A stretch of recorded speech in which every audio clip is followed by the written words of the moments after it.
Hello and welcome to another episode of Figuring It Out As I Go Along, and this is our first ever video episode. Honestly, I am so excited to release this one because of the content and also just because it feels like a massive step up for the pod. But anyway, today I'm joined with my glorious friend Emma, who honestly is like a soul sister to me. Emma and I were both flatmates in our first year at uni and bonded instantly as two very nervous girls starting out in this new chapter in our lives. Now, 6 years on, Emma is training to be a psychotherapist over in Greece, and I thought she would be the perfect person to come on the pod. Together, we explore the extremely interesting topic of attachment styles and how they affect our relationships from infancy all the way into adulthood.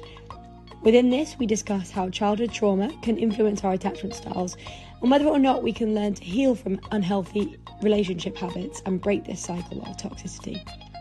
On top of all this, we also dive deep into Emma's experiences in training, how we can nurture our inner child, and whether or not ChatGPT therapists are actually legit. Wow, it was so healing to connect with one of my dear friends, even if we are time zones apart. And I truly know you'll find all that she has to say super interesting. So thank you, Emma, and I hope you enjoy. Hello, Emma. Welcome to the podcast. How are you doing today? Hello, I'm doing amazing. I'm so excited for this. Honestly, I'm so excited to just catch up in general, but also to have this incredible platform sponsored by Riverside. No, I'm joking, but would love to use this more often. Thank you for being the first person to come on video. This is crazy. Thank you for inviting me. So, just to start off, let's do a little bit of an intro to who you are, how we know each other, what you're doing, whatever you want to share. Introduce yourself to the audience. Sure. So I met Katie like my first year of university at Leeds. She was actually, fun fact, Katie's actually my first friend, my university friend ever. Same here. And yeah, so I studied with Katie for 3 years. And then after my bachelor's was done, I proceeded to take on a master's here in Greece in counseling and psychotherapy. And yeah, here we are. That is so crazy. The fact you're out there in Greece living your best life is just random, so right? cool. Yeah, but I love it. I love it. No, we had a really and we still do have a very powerful connection from the get-go, I think. Yeah. Like it was very linked in. We're both, obviously you were studying psychology, I was very interested in psychology, but it was so nice to have someone we were just reflecting before we started recording about how like that first day we were like, I'm really nervous, and you were like, I'm really nervous, and then it was just a really nice we just kind of had each other throughout the ups and downs of first year uni, which was so nice. Absolutely. Obviously before COVID interrupted. You really were a real one, and you still are, honestly. We really aligned in like our values and yeah. I just remember always having a laugh with you in uni. Yeah. And it was like I was able to just be like a very childish version of myself with you, and that to me is like so special. But yeah. Yeah, no, I completely agree with that. I remember singing One Direction until the early hours of the morning. Nothing beats that. Nothing beats that at all, you know. And it's just what you need when you're at a home away from home. You want someone to just be like a sibling with, which is so nice. It brings so much comfort. Really does. Really does. Yeah. But now you're out there in Greece, and you're doing your master's degree. Yeah. How are you finding it? I actually just had in my final assignments, so I am practically done with the course.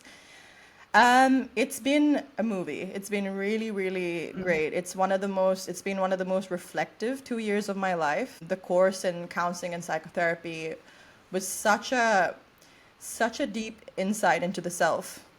And it takes a lot to be a counselor, and it takes more than just learning some techniques and being like, aha, I'm a counselor. It takes far more than that. And I feel like I was able to reach a level of self-discovery and self-learning that I wouldn't have been able to reach if I didn't take the course, to be honest. Oh wow, that's really interesting. So in parallel of learning about other things, you've really learned about yourself. Yeah.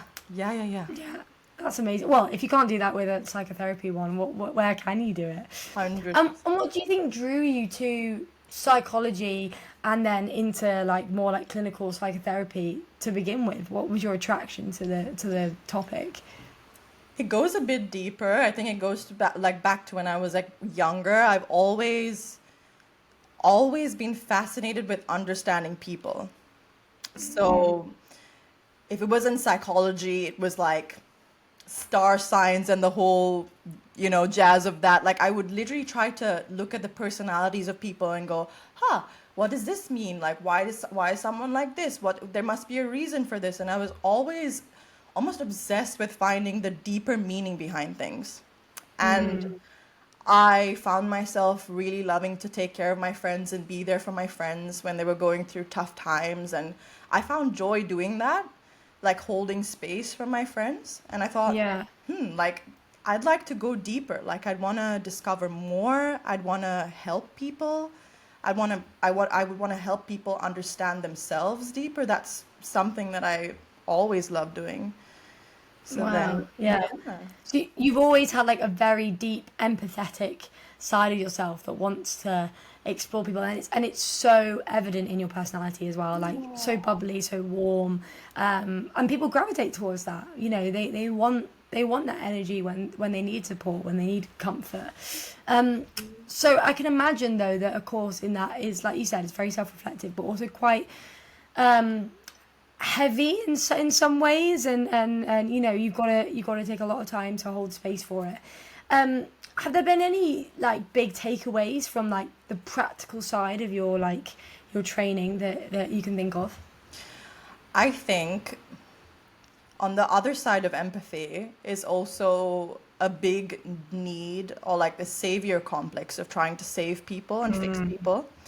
And as a counselor, it's a challenge because you really have to separate yourself from that role and go, I'm not here to fix this client. I'm not here to save this client. I'm here to guide this client into themselves.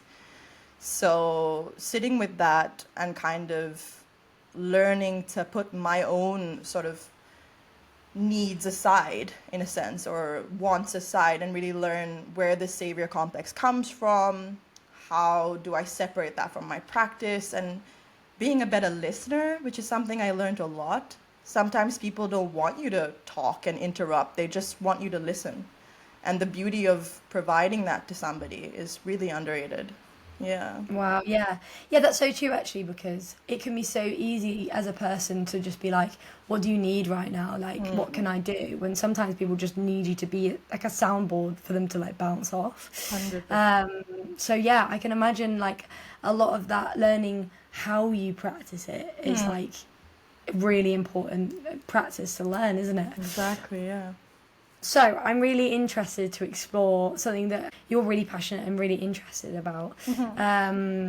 Is the idea of attachment styles, which if anyone's studied psychology, I'm sure you've like explored it a little bit, but I think it's something that we haven't really talked too much about. And the area of relationships as a whole is something that I think I really want to explore with this podcast, because it's such an important part of your 20s, and getting to know yourself is getting to know how you connect with the people around you. So lots of people float around the term on social media about like attachment styles and stuff like that. But if people don't know, how would you describe attachment theory in a nutshell? Can you walk us through kind of the main attachment styles? Give us the basics, and then we can dive deeper a little bit. Sure. I think to me, or my understanding of it at least, is how we form emotional bonds and how we learn to form connections from essentially from being a baby. So it's about forming these secure bonds with a caregiver, which would then be a blueprint to how you invite yourself into emotional regulation, how you connect with people, how you connect in relationships and friendships.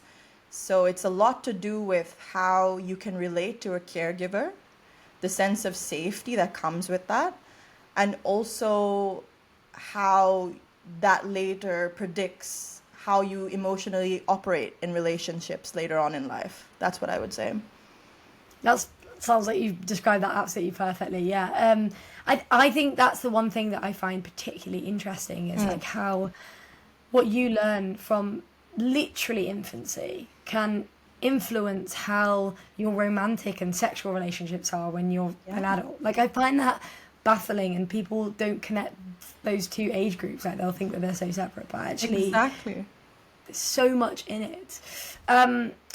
What are these attachment styles then? Are there different kinds? There are 4 different kinds.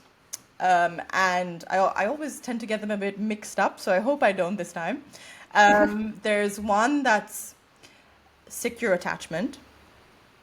Then there's another that's insecure attachment, or insecure avoidant rather, insecure avoidant attachment.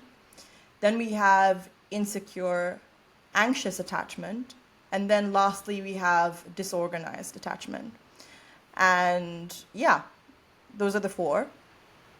Okay. And what do they represent? What is the best example? If people are sat here being like, oh, I wonder which one I am, like, how would you describe it to them? In regards to secure attachment, here we're talking about a child that has basically learned to form a deep sense of trust with a caregiver.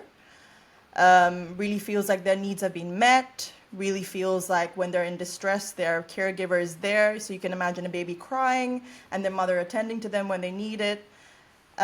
This is secure attachment. So basically not feeling unsafe in any way. We're talking about someone that's secure, safe, and trusts their caregiver.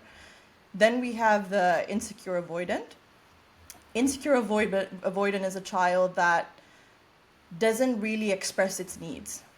And we have a child that's in distress but never really expresses it, becomes more self-reliant, kind of suppresses their needs, and becomes more independent in regards to someone with a secure attachment, for instance, learns to rely on themselves. Then we have insecure and anxious, which is a child that is constantly needing their caregiver. We have a child that's clingy, maybe overly dependent, is constantly looking to their caregiver to kind of support them or help them emotionally regulate. And then lastly, we have disorganized, which is a mix of both these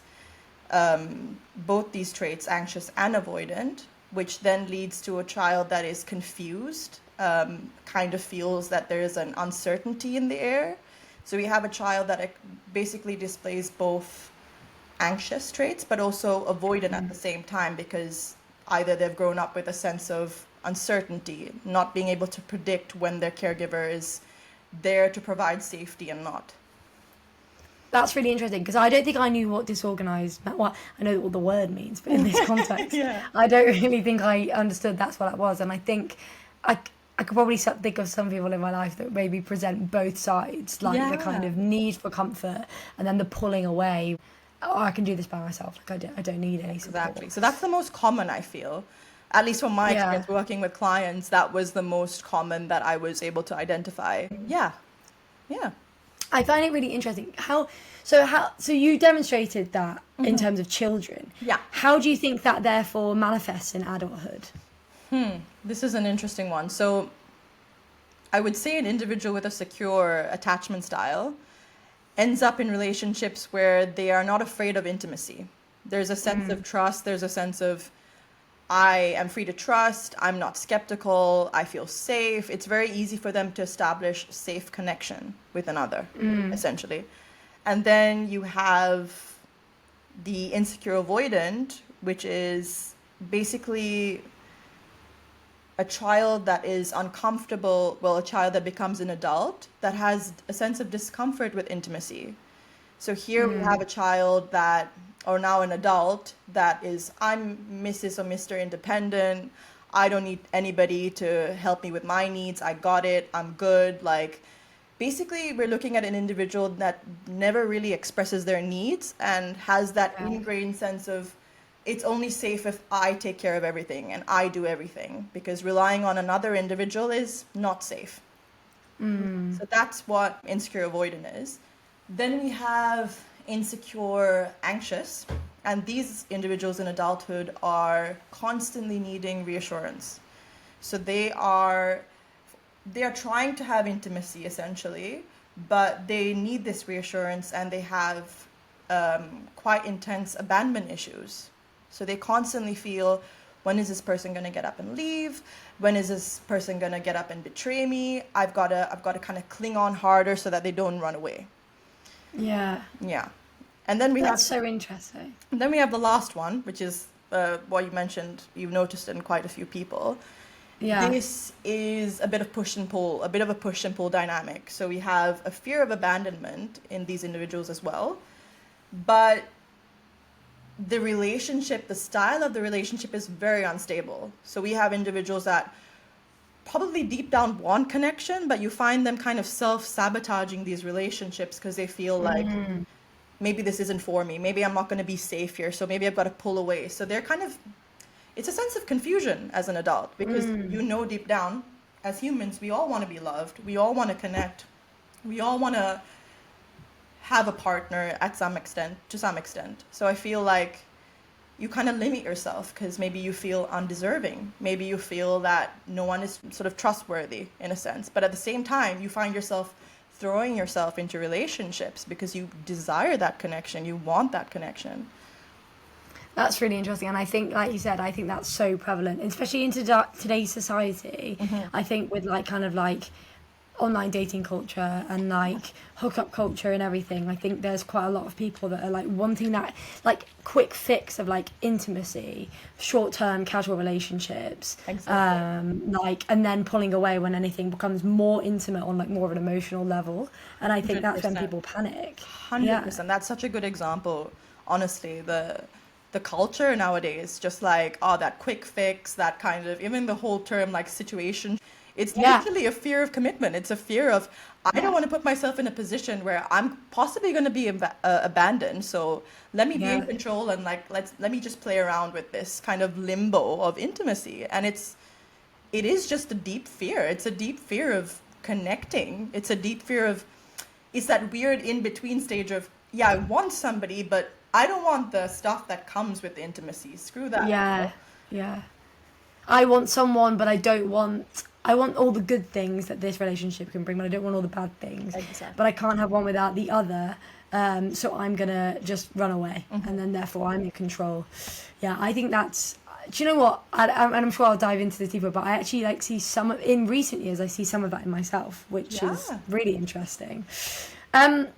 So I'm intrigued though. Like what is it? Like you gave an example of like, you know, a securely attached child cries, mum's there, you know, like they know that if they express needs, they'll be met. So, but are there other like deeper, like emotional experiences, maybe even childhood traumas that can lead to these more insecure or disorganized attachments? Because it's a learned behavior, surely. It's not just like a chemical reaction. Surely it's something that they've seen and mirrored. No, 100%. It could be several things. It could be neglect. So if you have, let's say, parents that are constantly working, and which is quite common nowadays, you know, it's not cheap to be alive, you know, things cost. So you have parents working basically day in, day out, trying to provide and make a living. But that comes at a cost, which is a lack of, the child might be at the end of feeling emotional neglect, feeling like mom or dad is never here. Foster care is one. So if a child goes through something so traumatic, they're thrown into foster care. It's like, wait, why have I just been separated from my parents? Like, what's going on here? Also, let's say if a parent is ill and sick and has to be in and out of hospital, they're not at home. They're constantly getting care in the hospital. So again, it's a lot of, I think it all relates to a sense of absence in a sense. That can form a little bit of trauma in a child growing up, because it's like mom or dad's never really here to like help me out and get me going. So I've got to do that all myself, because if they're not here, then who is? Exactly. And what about that kind of anxious things? Because there must be something on the flip side that causes a child to always be seeking reassurance, surely. So you have two ways of dealing with what I just mentioned, or what you just mentioned rather. Like there's one way, which is what you just said, let me just deal with it all by myself. Mom and dad's never here. I'm going to become my own parent, essentially. Then you have the flip side, which is a child that's like, crap, what can I do to get mom or dad's attention? What can I do to kind of, what do I need to do to kind of get them to stay? So you have a very anxious individual that's trying to get mom and dad to stay at home, or probably do things to get their attention. So you have a child that Yeah. might be extremely mischievous at school, like breaking all the rules, like trying to get mom's and dad's attention, saying, "Hey, you left me alone. Like now I finally get your attention." You know? Yeah, no, that's so true. And they're the ones that are like, you see it a lot on television actually, or like even when I've worked in schools and stuff, that you see that the ones that are like, I've definitely seen this actually, the ones that are like causing havoc in the classroom, when you go out to be like, right, point out dad, or point out mum or whoever, and they're the ones that are like, the parents are just on their phone and they don't even look like you as a Exactly. teacher in the eye.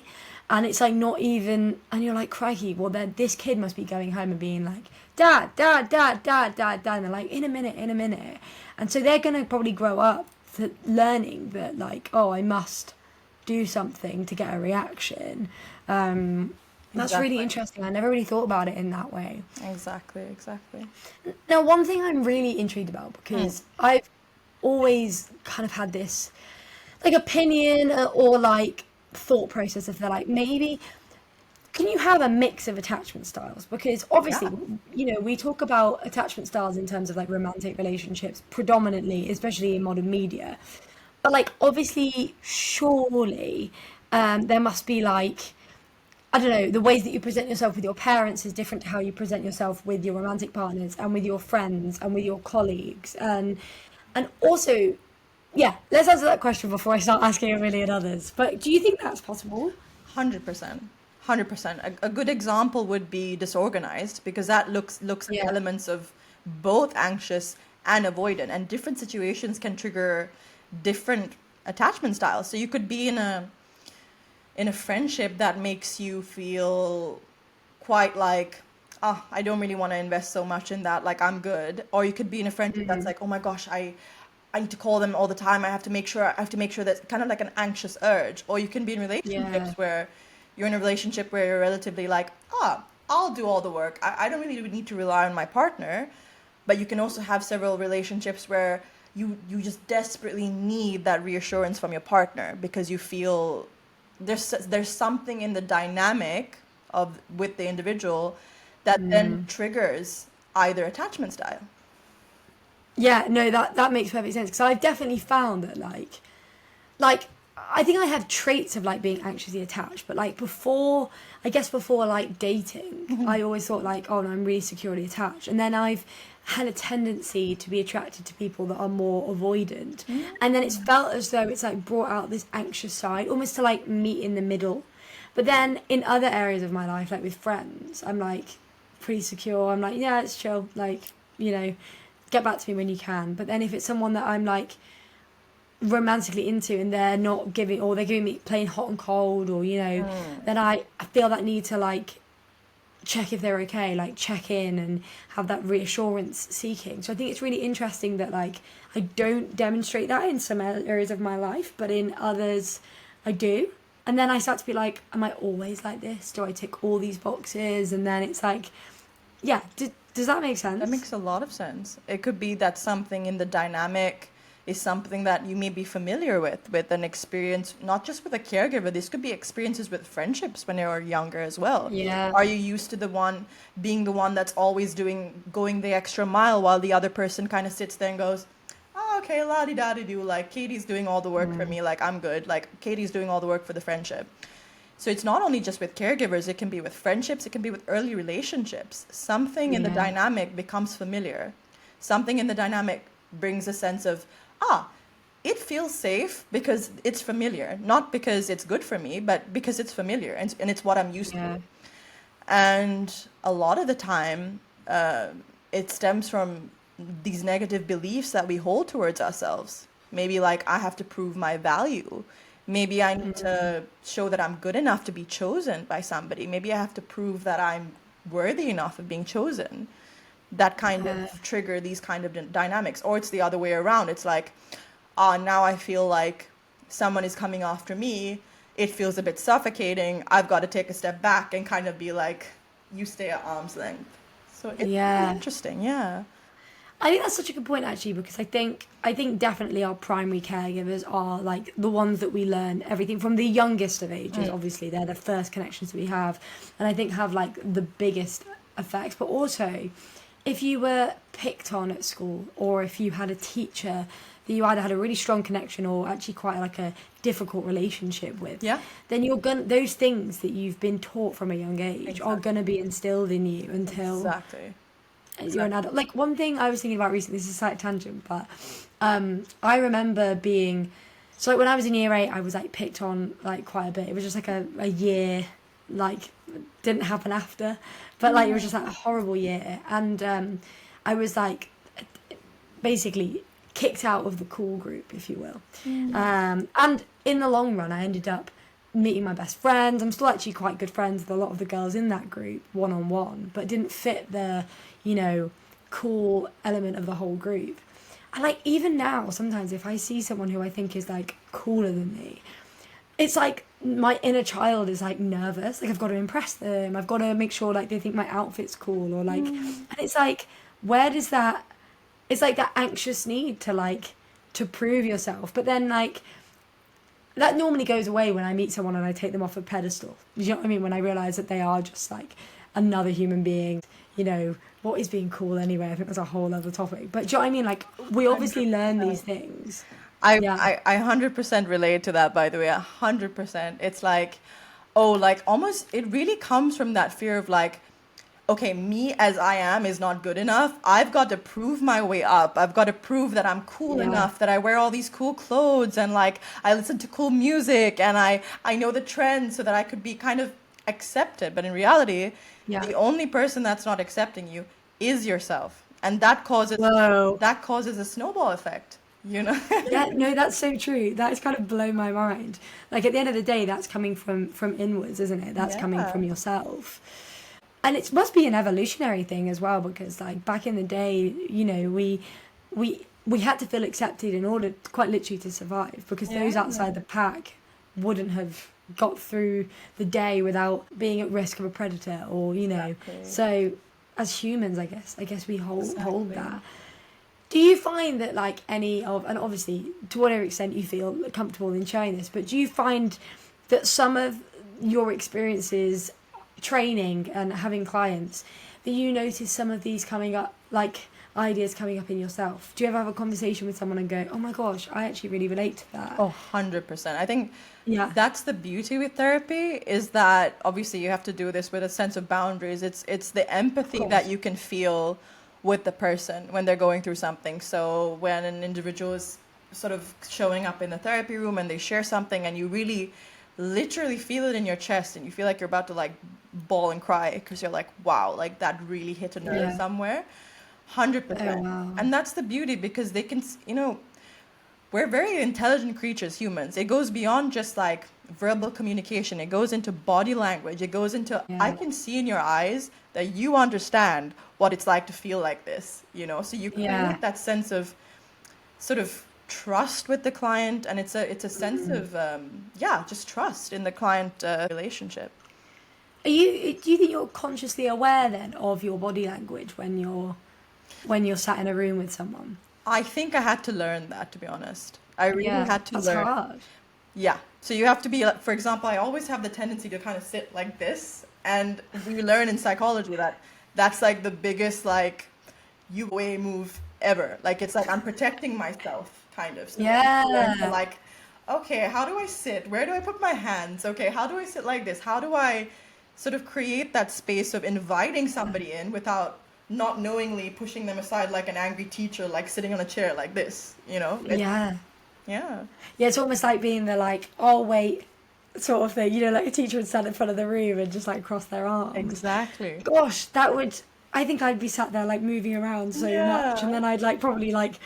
I guess it's practice, isn't it? But like, It is. you want to make them feel at ease, don't you? Because that's what they're there for. 100%. 100%. That's so interesting. Yeah. Do you think that have there been times in which like you felt as though, I don't know if I can see this client again, because it's brought up something in you, or has it just been a matter of like, I need to look after myself today? You know, has there been any extreme reactions, or has it been more just like, that was a bit tricky?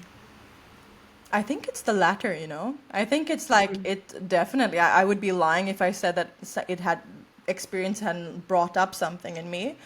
But it's that Yeah. reminder of you have to take care of yourself. So you have to make sure that you have that balance between, especially in this kind of field, you need to have the balance of, okay, what's a hobby or something I can do to kind of bring me out of the role of a therapist and actually back to myself? Whether that's Yeah. walking with my headphones on and listening to my favorite songs by the ocean, or whether that's going to the gym, whether that's going out with friends to the beach, like doing something that takes you out of the role as someone's therapist and back to, okay, outside of that room, I'm Emma. I'm not somebody's therapist, Yeah. I'm Emma. So I have to do the things that feed my soul, that look after my soul, that look after my emotional well being, because it's Yeah. easy to get sucked into the role of you're outside the therapy room and you're thinking about your clients and you're going, oh gosh, like how can I make this work? How can I? And it's like, all right, it's coming up. Yeah. You let it come up. You also learn to like maybe note it down, maybe express it. Just make sure that you're sort of finding a form of emotional regulation. Yeah, and I think that makes you more human as well, doesn't it? You know, like 100%. it's so easy to like teach, I don't know, tell these people like, or even if it's non-advisory, but you know, like give suggestions for what they should do next, and then go home and just like not do them. I know that I would be guilty. So like learning to practice, like, oh, I'm also a human. I should probably do that. Yeah. Actually, I'm gonna throw a curveball at you now because I'm Do it. intrigued about something. So obviously, it seems as though you know the whole importance is like talking human to human in therapy, and understanding that we all go through shit times. We all need a bit of support here and there. How do you feel about people turning to like chat and artificial intelligence for like therapy? Like, do you think that that's like an automatic no-no, or I don't know? I'm just intrigued to hear about your thoughts. I don't want to lead it. I've actually been thinking about this recently. It really scares me. But I feel Yeah. like at the end of the day, it depends on what works for you, right? If you're comfortable talking to a robot and getting advice from a robot, fine, maybe that's what works for you. But a lot of Yeah. the time, people need human connection. They need to sit in a room with somebody and see their facial expression, see their body language so that they feel received in a sense. You don't want to Yeah. just be like typing this in or talking to a robot with no face. You want to see Yeah. the empathy. You want to feel someone understands you. You want to feel validated in a sense. Or I feel like this. Can you explain this to me? So at the end of the day, sure, you might get some short-term answers as to like what should I do right now, or what should I do in this Yeah. relationship or that friendship, and cool. But at the end of the day, if that doesn't work for you, then you've got to turn to like human sort of connection and interaction, which is what we Yeah. need as social beings. We need to connect with somebody. We need to feel supported, held Yeah. in a sense. No, that's a really good point. I think it's probably okay in the short term. If you need that, like, I'm feeling low today, give me Yeah. some ideas to go out and, out and about. That could probably be wonderful, short term fix, probably like a dopamine hit, you've Yeah. got your answer. And therapy isn't as accessible as it should be. But then equally, I've heard like issues with like accountability, like people, you know, obviously it's tricky to hear that you're not necessarily in the right, but as humans we're not always in the right. And these Exactly. robots are literally like, obviously this is a very extreme example, but people being like, I've just killed someone and I feel really guilty, and then the chat being like, well, you obviously felt like that was the right thing response in the moment, and here's how to handle guilt, rather than handling like, look, dude, that wasn't right. Do you know what I mean? It's like this issue of responsibility is not understood by the robots, Yeah. because that's the human side. Exactly. No, you're so spot on. Yeah. It gives you a false sense of validation. So you're Yeah. walking around like with people like ChatGPT told me that I should break up with my boyfriend, or ChatGPT told me that like I'm in the right, this person's in the wrong. Like Yeah. at the end of the day, ChatGPT doesn't understand the human side of the connection. Did they No. see the whole conversation? Do they understand your childhood? Did they understand what happened to you when you were a child? Did they understand Yeah. your life? No, they don't. You're asking a question and they're giving you almost immediate validation for that question. And it's like, right, so I feel good because chat told me that this is right. Amazing. Yeah. And that's what Yeah. sometimes that's what people want. They want validation, but sorry, that's not the way to go about things. You're supposed to, it's No. like you said, that accountability is uncomfortable. And sometimes humans are just not willing to sit in that discomfort of, I've done something wrong today, or I've actually Yeah. hurt somebody, because it's easier to get validated than it is to sit in that limbo of, oh no, I feel like I've actually messed up here. I feel like there could be Yeah. something deeper here, you know? Yeah, no, that's such a good point. And the whole point of therapy is the introspection and realizing that we are all complicated and things aren't black and white Yeah. and it's not an easy fix. And I think that people are wanting that self-esteem boost rather than that like human acceptance. Like some of the best things therapists have said to me before is like, I've said something and they were like, oh well, at least you're not doing this, and I was like, oh, and then they were like, shit. like literally just like so face, and I was like, do you know what, that was honestly one of the best things you could have said, because you acknowledged that that was a shit idea. Like Exactly. instead of you going, oh, like there was no artificial, like you know, Exactly. Like a passive approach. Yeah, I get what you're yeah, saying. it was like, that's a shit idea. Like, and I was like, do you know what it is? And the way she said it just like clicked something in me and wanted me to move forward like so much more than if she just lied. Exactly. Exactly. Sometimes what we don't want to hear is the thing that we need to hear the most. You know, Yeah, sometimes yeah, the that's thing so that we're true. so scared of hearing is, we need somebody to just give it to us straight and be like, hey, Yeah, you're doing this right now, and it's up to you of how you want to handle it, as opposed to rainbows and fairies and unicorns that, oh, you're an yeah, amazing person, like you don't mess up ever. And it's this false reality that is yeah, created, you know? yeah. It's scary because like we should be positive. You know, our mindset is Absolutely. so can be so strong and should be, you know, optimistic, but it also needs to be realistic as well. Otherwise, we're just Absolutely. floating through Absolutely. and not acknowledging the world as it is. I am really intrigued. Therefore, if we go back to our tales, I appreciate I took you on a bit of a tangent there. That's all right. You like to talk a lot about inner child. Yes. One's inner child, don't you? You're very interested in that. Yeah. We were talking earlier about this book that you're reading. And obviously, with the way that attachment styles are built, there's obviously a connection to some sort of trauma, some sort of feeling as a child. I'm interested to see, like, therefore, are we fixed in a state of, like, our experiences as in childhood, or can we change by nurturing this inner child throughout our life? Does that make sense? It completely makes sense. I think you can definitely evolve. Definitely through the right support and through reparenting yourself and redefining safety for yourself, which takes a lot of consistency and effort. It's not easy because you're unlearning 18 plus years of your life. That doesn't happen overnight. Yeah. It can take a very long time. And to be to play the devil's advocate, these triggers might never go away. But it's about learning emotional regulation techniques to make your life just a little bit lighter. So when they do come up, you know where it's coming up. It's not so scary. You go, oh, I know what's happening right now. I'm pulling away from my partner because I feel a bit insecure and I feel a bit unsafe here. How can I communicate this? So communication is another thing. Are you communicating how you feel through those uncomfortable times? Are you saying, it's really pushing yourself out of your comfort zone? It's really all about pushing that inner child and saying, hey, I got you, hold my hand, let's speak our needs. Because a lot of the time, these needs are suppressed. The inner child feels as if they're never heard, they're never seen. So what do you do as an adult? You challenge them. You go, okay, what is it that you need right now? What do you need from this person in front of you that you wish to express? And then you break the cycle by communicating through a really uncomfortable time. For example, it might go like this with a partner, like, I feel very avoidant right now. I feel the need to pull away from you. I'm just communicating what I'm feeling at the moment. I feel like this, and instead of pulling away, I want to talk about it. That in itself is a huge change for somebody that might have an avoidant attachment, because they're talking through their problems, they're expressing their needs, which they haven't done in the past. And through consistency, you create and you learn step by step, oh, so it's safe to express my needs. It's safe to then disclose to my friend or my caregiver or my partner that I'm feeling a bit unsafe right now, or that I'm feeling a bit insecure right now.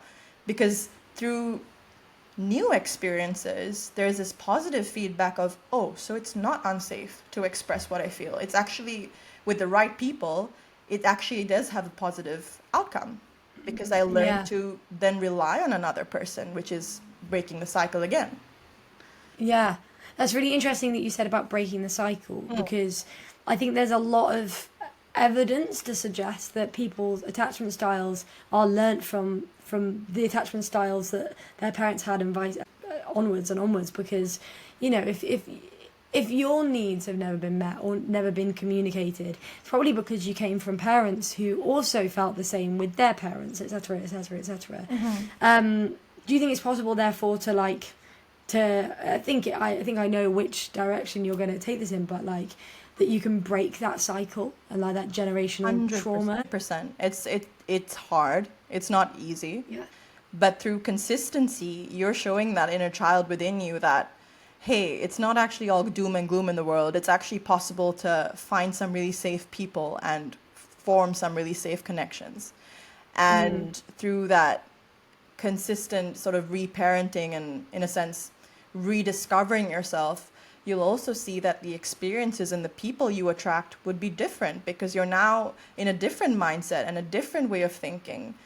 So it's all connected. How what we think about is then connected to our reality, that forms our reality and our behavior and the people we attract. So 100% it's possible to break the cycle. I think it just takes a lot of effort. It takes a lot of work. Yeah, of course. Yeah, it's not an overnight fix, is it? Exactly. Of course not. And I think as well, what's really interesting as well is that, like, depending on who you end up with, in the sense of like monogamy and relationships, like if you're with someone that is secure, and you've maybe not experienced that, or vice versa, you know, whatever your situation might be, then you're going to learn from that partner.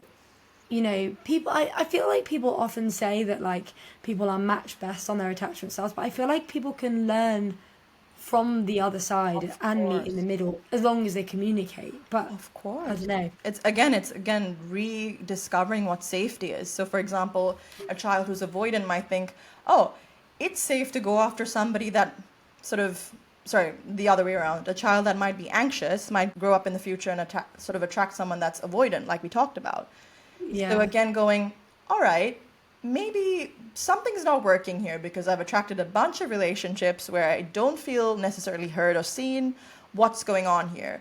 Then you kind of change it and you kind of sit with it. And I feel like it's possible, like you said, to sort of go out of your comfort zone and go for somebody that is actually healthy. And that's through your own work, though, because inner world, outer world. So the more you work on yourself and the more you discover about yourself and the more you're willing to sit in that discomfort, you then come out rising up and you're like, okay, now I know what to do and what my faults are and what I need to do in order to attract the best partner for me or the healthiest partner for me. And that's not a pretty process. It's a very, very ugly process, because you have to shed like layers of yourself essentially to sort of redefine what safety is. Okay, so what is a healthy partner? Is a healthy partner somebody that doesn't communicate? Is a healthy partner somebody who does communicate? Redefining safety in the mind, you know? And seeing, and it's not just a matter of like a dictionary definition. It's what it means to you, and it's like how it makes you feel that way, rather than just how you think it should look as well on the outside. Yeah. Oh, that's so fascinating. I honestly could talk for hours about this and pick your brains, and you're so eloquent about it. Like, I can see you're going to be a wonderful counsellor and psychotherapist, because you just make people feel at ease, and also like you're just so able to articulate it, which I think is really important, because if people see that in you, then they'll feel able to like articulate their own experiences as well. Thank you. That's so kind. It's true. I wouldn't say it if I didn't mean it. Now, as we start to kind of come towards a bit of an end, there's two questions that I always ask. And it can be related to attachment styles. It can be completely unrelated. It's just however you interpret it. The first one is, what is something you're grateful for today? Now, this could be tiny. It could be, look, I found a £20 note on the ground today. I That was saw that. I crazy. was like, Yeah, oh. kind of crazy. You know, but I'm grateful to, you know, for my health. So it's all something like that. So however you interpret it is fine. But what would you say that you're grateful for today? It's a hard one. It is a hard one. But since we're speaking about all of this, the first thing that comes to my mind is I'm grateful for all the bad and the negative experiences I've experienced, because without the negative, you don't really get to experience the joy and the beauty of joy and the gravity Yeah. of it, because you don't know what it's like to be in the dark. So when you have been in the dark and then you come to a point in your life where you're like, wow, I never thought I'd make it here. I never thought I would reach this point, because everything seemed like the world seemed to end at 18, when you're like, you know, in your college room and you're like, oh, I don't know what I'm going to do after college. And then now you're here and you're like, Yeah. wow, actually, that's really not that deep, you know? And it's, Yeah. so I am grateful for the difficult times in my life, because I feel like they've really made me more positive and appreciative of positive experiences and good experiences. Yeah, that's a really good point. They've made you like aware, and I'm sure that makes you really emotive in a therapeutic context as well, because you've been through that.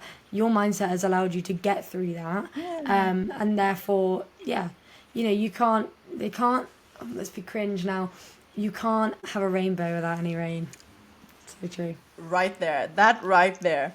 I'm a first. I've actually realised as well, above my bed is the print that you got me that says the sun will rise as surely as it sets. Are you I can't turn the serious? camera Oh my around God, right I now, have but like, goosebumps. That's the sweetest thing ever. I just looked up as I was talking to you and I was like, oh my God, that is literally the one that you got me. Yeah, Oh. it's one of my favourite things because I think it's so true. Like, it's kind of on a similar vein to that, in the fact that, like, you know, not everything is certain, but there are some things that are, and we can take comfort in that. I love that. 100%. Okay, and you kind of hinted to this a little bit, but I want to find out, in pure figuring it out as I go along style, Yeah. if you could go back and tell your younger self, so you can pick the age, whoever needs to hear it the most, something that they really needed to hear, what would it be?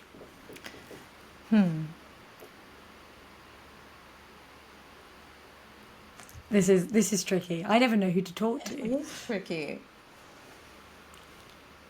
Okay, I got like something off the top of my head. I would tell my inner child, you are enough, and you're not a project that needs to be fixed, and that you will find your people. So stop trying so hard to fit in with maybe not your people, because you will find people that will just come to you and gravitate towards you, hence our friendship, for instance, without you needing to put so much effort into trying to be something you're not.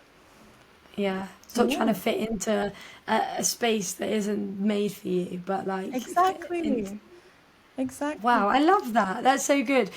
I really wish that like our younger selves could listen back, like in a reverse time capsule sort of way, because I think that would be really, really beneficial. Well, thank you so much for taking the time, Emma. Honestly, it's been a glorious episode. I've had so much Great. fun.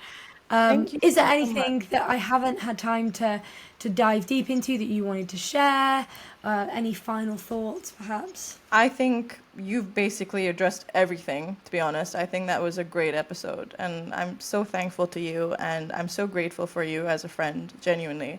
You are making a change in so many people's lives with this podcast, and I'm so honored to be a part of it, genuinely, and be a part of your journey still after all these years, genuinely. Oh, thank you so much. That is truly what the podcast is all about, and I'm literally so emotional. Well, I would love to see you physically sometime soon, please, because we live so far away. But we do have one of those wonderful connections that every time we talk, it's like we've not been away, which I love, and I Exactly. think it's so rare and should be so cherished, and I'm so glad that we have it. 100%. Also, we realised that we've both coordinated wearing a denim waistcoat today. Didn't plan that whatsoever, but I It think was that's just meant to be. It hilarious. was just meant to be. It's meant to be, exactly. Well, thank you so much, and in the So meanwhile, much. Thank we'll you. figure it out as we go along. Yes.